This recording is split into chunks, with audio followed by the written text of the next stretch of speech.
tardes, es un gusto darle la bienvenida a este corte informativo en el que le presentaremos la información más relevante del Poder Judicial de la Federación. Hoy es lunes 6 de octubre de 2025, soy Laura Murillo y saludo a Osiris Rostro en la interpretación en lengua de señas mexicana. Comenzamos. La Corte invalidó disposición de Veracruz que establecía que en la sentencia de divorcio debían establecerse medidas de protección de hijos mayores con discapacidad bajo tutela de excónyuges. Integrantes del órgano de administración judicial visitan circuitos judiciales para garantizar acceso a la justicia a sectores vulnerables. La Escuela Nacional de Formación Judicial tiene a su cargo la capacitación del personal judicial y realiza los concursos de oposición. Especialistas aseguran que en la reforma electoral debe contemplarse a los tribunales electorales locales para mejorar su eficiencia. Nos enlazamos con mi compañero Mario López Peña, quien nos tiene la información de los asuntos resueltos por el Pleno de la Suprema Corte. Adelante, Mario, muy buenas tardes. ¿Qué tal? Es un gusto saludarles. El Pleno de la nueva Suprema Corte de Justicia resolvió diversos asuntos vinculados con los derechos de las personas con discapacidad, del derecho de un medio ambiente sano, así como los derechos de las personas usuarias de las vialidades. Primero, el Pleno de la Corte invalidó una disposición del Código Civil de Veracruz que contemplaba que las personas con discapacidad podían quedar bajo tutela de su excónyuge tras el divorcio. El Pleno de la Corte lo invalidó porque el Congreso de Veracruz no tenía competencia para legislar en esa materia y porque estaba inmerso en un contexto de interdicción, aspecto que es contrario a la Constitución y a instrumentos internacionales. Escuchemos parte de los argumentos de la ministra ponente, Loreta Ortiz Alf. Todo sistema de interdicción, como puntualicé, es inconstitucional e inconvencional. Todas aquellas disposiciones que establecían procedimientos de interdicción quedaron derogadas. De ahí que resulta falso que en el estado de Veracruz se encuentre vigente el régimen de interdicción y tutela.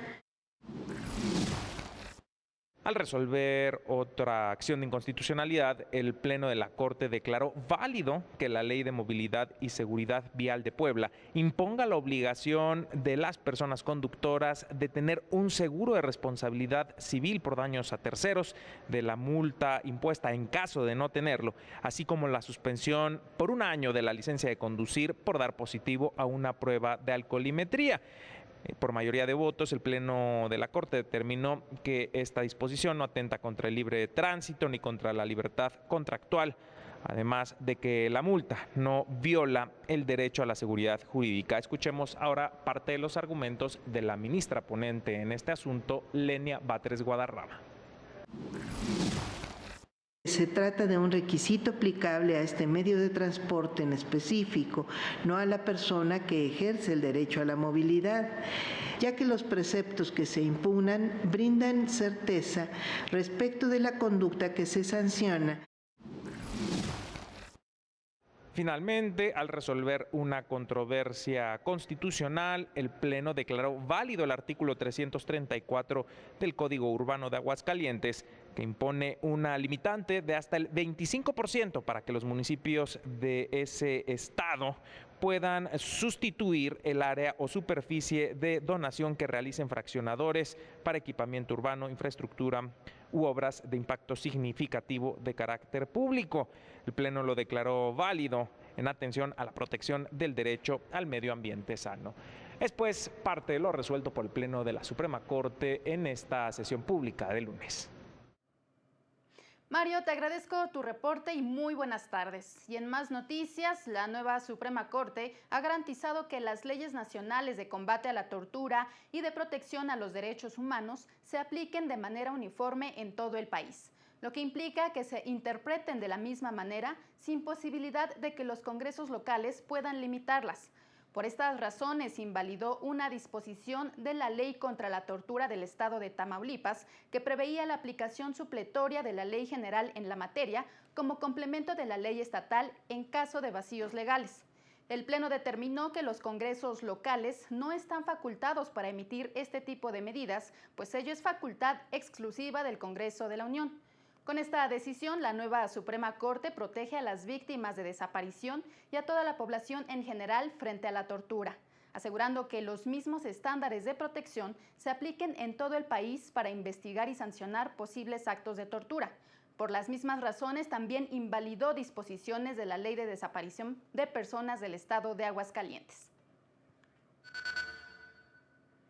Y en redes sociales, el ministro presidente Hugo Aguilar Ortiz aseguró que la nueva Suprema Corte valora la voz de la ciudadanía y cumple su compromiso de ser un tribunal constitucional de puertas abiertas. Precisó que en lo que va de la nueva integración se ha trabajado en resolver el fondo de las controversias con apego a la realidad, dejando de lado los formalismos. Muestra de ello es que el ministro presidente ha sostenido 53 reuniones y ha atendido a 227 personas. Entre estos encuentros destacan 9 reuniones con ciudadanos, 7 con diversas comunidades, 32 con diversas autoridades, 3 con diferentes agrupaciones que se han manifestado ante las instalaciones de la Suprema Corte y 2 encuentros con organizaciones sindicales. En todas estas reuniones se han atendido las preocupaciones de los distintos grupos sociales y autoridades, estableciendo el compromiso de estudiar sus reclamos y dar una solución jurídica a sus planteamientos. Ministras y ministros de la Suprema Corte asistieron al mensaje que, con motivo de su primer año al frente del gobierno federal, emitió la presidenta Claudia Sheinbaum en el Zócalo de la Ciudad de México. El ministro presidente Hugo Aguilar Ortiz agradeció la invitación y aseguró que la presencia de la nueva Suprema Corte en ese acto republicano reafirma su compromiso con la colaboración institucional y el respeto entre los poderes de la Unión. Precisó que solo a través del diálogo y la cooperación se podrá fortalecer a México como un país justo, democrático y con un verdadero Estado de Derecho. El ministro Irving Espinosa Betanzo también asistió a dicho acto, reiterando el compromiso de la Suprema Corte con una justicia cercana e imparcial, precisando que este tipo de actos fortalece la separación de poderes en beneficio de todas las personas. Añadió que coincide con la presidenta en el sentido de que en el Poder Judicial se puso fin a la época del nepotismo, la corrupción y los privilegios, iniciando una nueva etapa de legalidad y justicia para todas y todos. La ministra Loretta Ortiz señaló que le dio gusto coincidir con varios de sus compañeros en dicho acto republicano. La ministra Alenia Batres Guadarrama también publicó fotos de su asistencia a dicho evento. El ministro Giovanni Azael Figueroa Mejía destacó que cuando existe un buen diálogo entre los poderes de la Unión, se genera una sinergia que mejora la justicia y se beneficia directamente a la población. Al acto también acudió la ministra Sara Irene Herrerías Guerra. Integrantes del órgano de administración judicial visitaron las instalaciones del Poder Judicial en Hidalgo con el objetivo de detectar áreas de oportunidad para mejorar la justicia.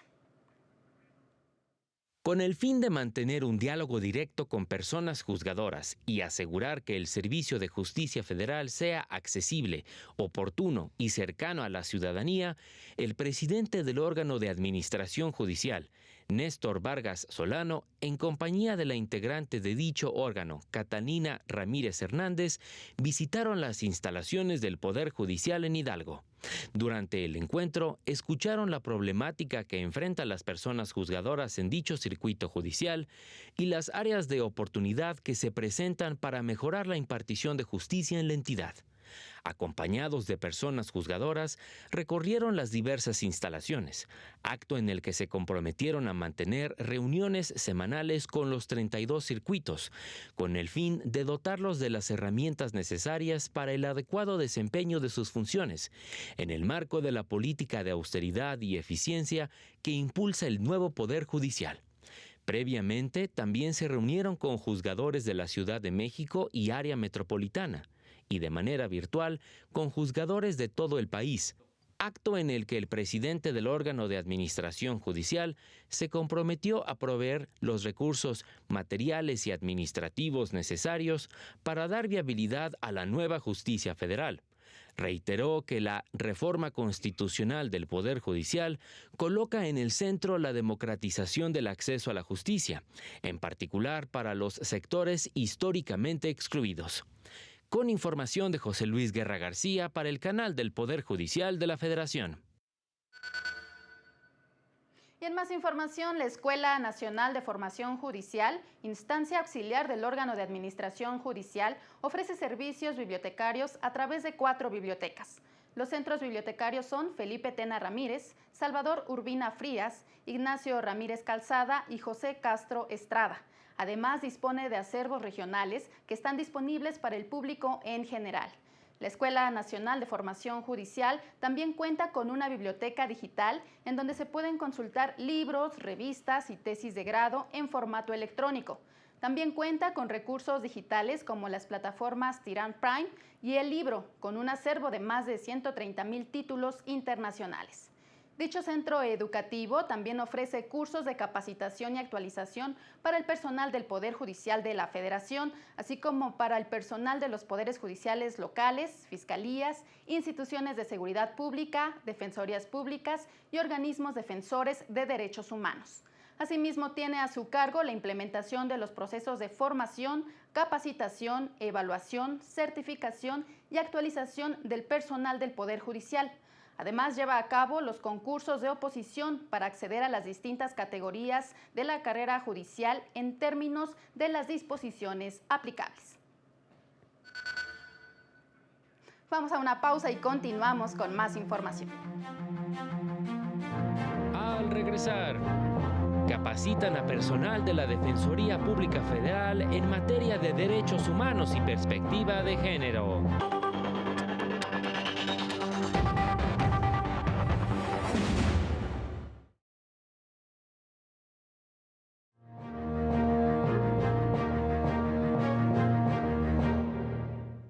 Agradecemos que continúe con nosotros y le informamos que se dio a conocer el proyecto del magistrado Reyes Rodríguez Mondragón, con el que propone resolver el recurso de apelación promovido por la entonces candidata a ministra, María Estela Ríos, con el que impugna las multas que le impuso el INE por las presuntas irregularidades detectadas en su informe de ingresos y gastos de campaña.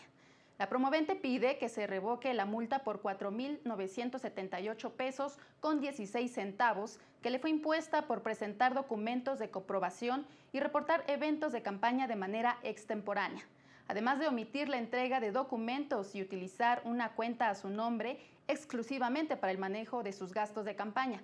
Estima que la decisión del INE no fue exhaustiva y no estuvo adecuadamente fundada y motivada, además de que no revisó los documentos que aportó y tampoco existen lineamientos que precisen que la cuenta bancaria debe ser únicamente para el manejo de los gastos de campaña. Asimismo, considera que la multa fue excesiva y que no se individualizó. El proyecto del magistrado Reyes Rodríguez Mondragón propone confirmar la resolución impugnada, pues argumenta que el INE sí especificó los documentos omitidos y sí analizó la respuesta de la apelante, misma que calificó de extemporánea. Además, estima que al momento de fijar las multas, sí consideró la capacidad económica de la promovente e individualizó cada una de las faltas en las que incurrió. Por estas razones, propone confirmar la sanción impugnada. Magistradas y magistrados destacaron la importante labor que desempeñan los tribunales electorales locales. En la reforma político-electoral que prepara la presidenta Claudia Sheinbaum, se debe valorar y tomar en cuenta la efectividad que han tenido los tribunales electorales locales y la importancia que tienen en el sistema democrático. Así lo aseguró la magistrada Blanca Hernández Rojas, integrante del Tribunal Electoral de Tamaulipas, al impartir una conferencia magistral sobre experiencia electoral. Después de señalarle la efectividad del tribunal local, y no solamente el tribunal local de Tamaulipas, yo pienso en la efectividad de todos los tribunales locales de las entidades federativas. ¿Por qué lo menciono? Porque se viene una reforma política electoral y yo creo que en este entramado democrático somos una parte importante y necesaria en la democracia de nuestro país. Entonces yo espero que nos valoren y nos tomen en cuenta. En la Escuela Judicial Electoral, la magistrada narró las experiencias positivas y negativas que ha tenido en el Tribunal Electoral de Tamaulipas, sobre todo cuando estuvo en la presidencia. Estábamos en una mesa con un asunto en particular. No voy a decir qué asunto, pero sí me llegaron a decir al interior del tribunal que yo corría el riesgo de que me mataran. No lo sé, no sé por qué me lo dijeron, no sé el contexto de esa persona, por qué se atrevió a decirme eso. Lo que sí es que había un testigo. Y yo le dije, a mí no me tendrían por qué matar. El magistrado Felipe de la Mata Pizaña, integrante de la Sala Superior del Tribunal Electoral del Poder Judicial de la Federación, comentó sobre el inconveniente de mantener la salida escalonada de magistrados electorales. Es algo que tiene que repensarse, y tiene que repensarse también el tema de los nombramientos de los tribunales locales, ¿no? ¿Por qué los tribunales locales son la única área del derecho electoral, digamos, judicial, que hoy día no son electos? Para el canal del Poder Judicial de la Federación, Juan Carlos González.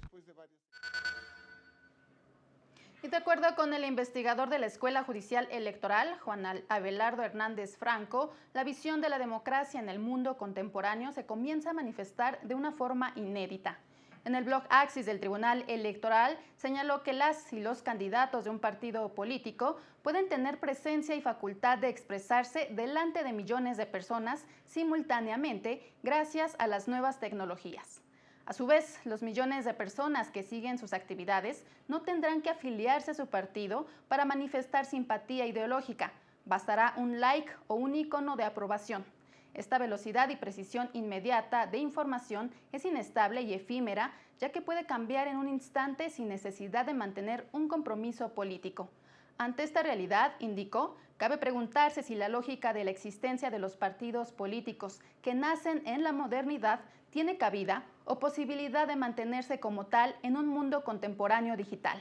Esta simplificación de funciones, concluyó, llevará al final de los partidos políticos tradicionales. Incluso tecnológicamente, las y los candidatos independientes tendrán iguales o mejores condiciones de competencia, mucho menos gastos operativos, transparentes y con precisiones controladas para auditorías, lo que llevará a la reducción de factores de corrupción y eficiencia operativa.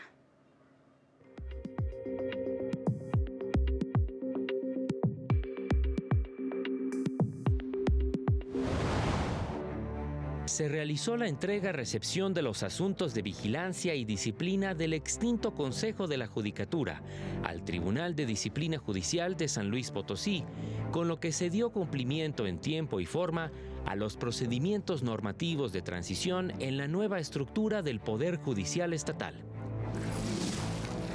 El Instituto Especializado de la Defensoría Pública del Poder Judicial de Puebla brindará atención gratuita en materia civil, familiar, laboral, penal, mercantil, administrativa y de amparo en el municipio de Chiautla de Tapia, este jueves a partir de las 9 horas. El Poder Judicial de Michoacán inauguró la Sala Colegiada Civil y la Sala Unitaria Penal de la región Zamora, que comienzan a operar a partir de este lunes, con lo que se beneficiará a 637,000 habitantes en 13 municipios. En Chiapas concluyó el programa parental para la paz familiar y social Restaurando Vínculos, una iniciativa del Poder Judicial Estatal para fortalecer las habilidades parentales de madres, padres y personas cuidadoras involucradas en juicios de divorcio, guarda, custodia y derecho de visita y convivencia. El Pleno Regional en Materias Administrativa y Civil de la región Centro-Norte, con residencia en la Ciudad de México, estableció que la competencia para ordenar visitas de verificación en materia de desarrollo urbano es exclusiva de las alcaldías de la Ciudad de México. Al resolver una contradicción de criterios entre tribunales colegiados, recordó que la Constitución de la capital del país establece que las alcaldías cuentan con autonomía en lo relativo a su régimen interior y organización política y administrativa. Asimismo, establece que tienen competencia dentro de sus jurisdicciones en materia de desarrollo urbano. Además, precisa cuáles son las facultades con que cuentan los alcaldes, las cuales divide en exclusivas y las que ejecutada de manera coordinada. Precisa que si bien la ley del Instituto de Verificación de la capital del país le otorga atribuciones para realizar visitas de verificación en materia de desarrollo urbano, dichas acciones solo pueden llevarlas a cabo de manera coordinada con las alcaldías y en los casos específicos autorizados por la ley. La elaboración de sentencias en formato accesible contribuye a garantizar que las personas con discapacidad accedan a la justicia en igualdad de condiciones. El Tribunal Colegiado en Materia Administrativa del Segundo Circuito estableció que los órganos jurisdiccionales deben implementar ajustes razonables en los procedimientos para garantizar que las personas con discapacidad accedan a la justicia en igualdad de condiciones, por lo que debe asegurarse la elaboración de sentencias en formato accesible, así como su lectura y explicación.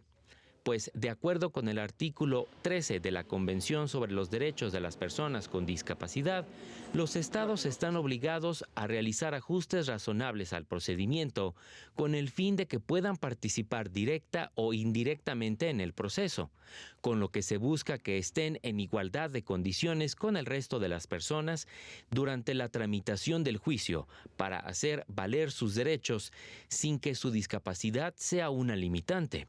Todo ello con el fin de eliminar las barreras que pueden enfrentar las personas con discapacidad, por lo que las acciones a realizar dependerán del caso concreto. La ausencia de un ajuste razonable expresamente previsto en la norma aplicable no justifica por sí solo que no se lleven a cabo estas medidas, ya que constituyen un factor fundamental para que las personas con discapacidad accedan a la justicia en condiciones de igualdad. Con información de José Luis Guerra García para el canal del Poder Judicial de la Federación. Y en más noticias, la Defensoría Pública Federal y el Programa de Asistencia de la Unión Europea contra el Crimen Organizado en América Latina y el Caribe pusieron en marcha el Plan de Formación de Defensores Públicos. El objetivo del acuerdo es establecer un marco de colaboración y capacitación para las personas defensoras públicas con el fin de profundizar en el conocimiento, técnicas y herramientas de litigio estratégico con perspectiva de género. El director del Instituto Federal de Defensoría Pública, Benjamín Rubio Chávez, aseguró que con dicho encuentro se dota de herramientas a los defensores públicos vinculadas con la promoción de la igualdad de derechos. Indicó que con este tipo de capacitación se fortalecen las estrategias de asistencia jurídica y de defensa en materia de litigio estratégico. Además, se impulsan acciones que permiten garantizar una defensa adecuada, sobre todo de grupos en situación de vulnerabilidad que no cuentan con recursos para acceder a servicios de calidad y con perspectiva de género. Y como parte del espacio Semillas de la Justicia, Mujeres Indígenas Defensoras, impulsado por la Unidad General de Conocimiento Científico y Derechos Humanos de la Suprema Corte, hoy le presentamos la trayectoria de una de las poetas indígenas más reconocidas de México y a nivel internacional, Miquea Sánchez, mujer zoque originaria de Chiapas. Es maestra didáctica de la lengua y literatura, autora de 8 libros de poesía. Ha traducido obras de escritoras y escritores como Rosario Castellanos, Walt Whitman, Alda Merini, Octavio Paz, Hilda Rincón, Óscar Oliva y Federico García Lorca. Asimismo, parte de su obra ha sido traducida al catalán, italiano, bengalí, alemán, maya, francés, mije, portugués, sami e inglés. Ha sido galardonada con el primer premio de narrativa y el Bolón Dice y el premio de poesía indígena Pat Otan. Su libro más reciente, How to Be a Good Savage and Other Poems, traducido al inglés por Wendy Kahl y David Schott, y fue galardonado como el mejor libro latino de traducción al inglés en 2024 y ha sido distinguido en listas y premios internacionales como PEN y Big Other en 2025. Y durante este año se otorgaron más de 14,000 millones de pesos a partidos políticos con registro nacional en México, de los cuales más del 50% de los recursos se asignaron tan solo a los 6 partidos con mayor alcance: PAN, PRI, PT, Verde Ecologista, Movimiento Ciudadano y Morena. Dicho monto supera el presupuesto de la Secretaría de Gobernación y Economía juntos, que asciende a 12.711 millones de pesos. De acuerdo con reportes de transparencia del INE, la mitad de los partidos políticos no informa de los gastos que realiza. Estos fueron datos que resaltaron participantes durante las mesas de diálogo que se efectúan en el marco de la iniciativa presidencial de reforma electoral, en donde advirtieron de la falta de propuestas sobre la regulación a los partidos y el control y transparencia de las prerrogativas que reciben. Y para la titular del Sistema Nacional para el Desarrollo Integral de la Familia, María Rocío García Pérez, la violencia ginecobstétrica es un problema de salud pública, de derechos humanos y de equidad de género que debe combatirse con capacitación, supervisión, protocolos claros, recursos específicos para su atención y reconocer a las mujeres como sujetos plenos de derechos en esta materia. Al participar en un foro sobre el tema organizado por la Secretaría de las Mujeres, indicó que es indispensable atender y erradicar este problema, lo que requiere de esfuerzos multidisciplinarios y un enfoque que privilegie la perspectiva de género y políticas focalizadas que atiendan principalmente a los grupos más vulnerables.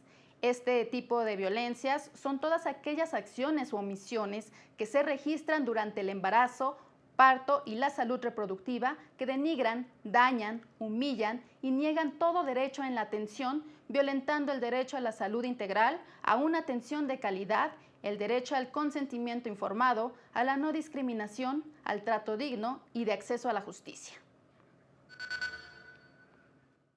De acuerdo a la encuesta nacional sobre la dinámica de las relaciones en los hogares 2021, en México, un 30.9% de las mujeres de violencia obstétrica reportaron haber sufrido esta situación. Desigualdad, discapacidad indígena, a las personas con discapacidad, a las indígenas, a las jóvenes o personas en condición de pobreza, lo que eleva la tasa de violencia. Reforzar la seguridad dentro y fuera del plantel, capacitación ante riesgos y una nueva infraestructura son parte de los acuerdos alcanzados luego de 3 mesas de diálogo entre alumnos del CH Sur y autoridades de la UNAM. Se dio respuesta a todos los puntos del pliego petitorio presentado el pasado 23 de septiembre con una serie de acciones encaminadas, además de mejorar la seguridad, a brindar apoyos en la atención de la salud mental de las y los alumnos.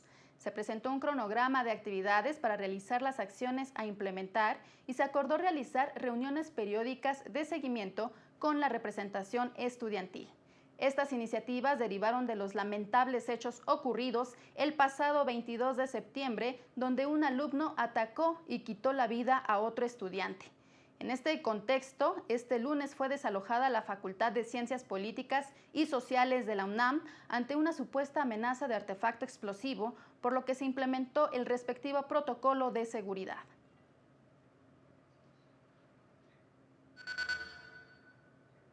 Llegamos al final de este corte informativo, agradecemos que nos haya acompañado y le invitamos a permanecer en la programación de Justicia TV. Que tenga una excelente tarde y muy buen inicio de semana.